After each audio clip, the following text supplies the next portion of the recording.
Hello and welcome. My name is Jason and I'm the owner and founder of Reforming Trauma Coaching and Counseling. Today's video is going to be looking at abandonment anxiety. Let's go. So what is abandonment anxiety?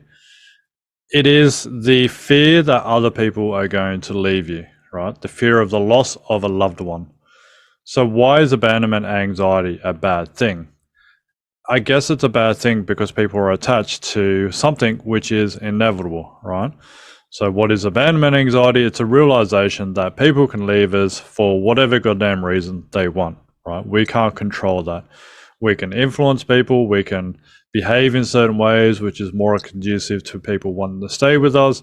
But at the end of the day, it's their decision to make for whatever reasons they want to make that decision, right? It's got nothing to do with us. Their choice to leave us for whatever reason is beyond our control, right? It's no different to the weather, for example, right? So you may say, okay, I don't want the rain to come. You're scared of the rain, you're fearful of the rain, what's going to happen when the rain's here? But can you control that? No, right? It's out of your control. You can increase your information about the weather, you can increase your knowledge about the signs that it's about to rain, you can increase your knowledge about the type of rain clouds and when they appear, etc., etc. But ultimately, you can't control when the rain comes. All you can control is your response to the rain when it does come. Makes sense, right? So, okay, well, what does that mean for abandonment anxiety then?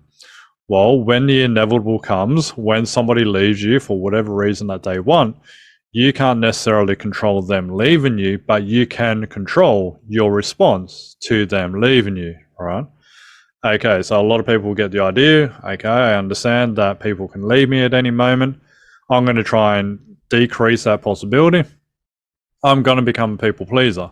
I'm going to act in ways that is conducive towards them feeling that they can't leave me.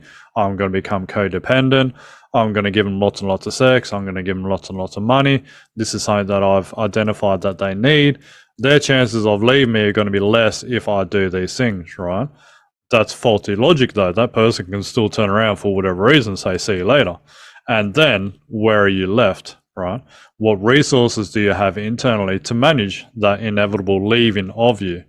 So a lot of people make that mistake of saying, okay, well, these external people have the ability to leave me at any time.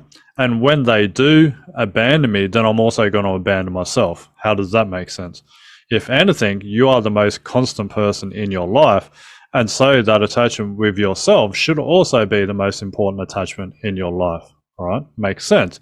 You live with yourself every single second, every single day.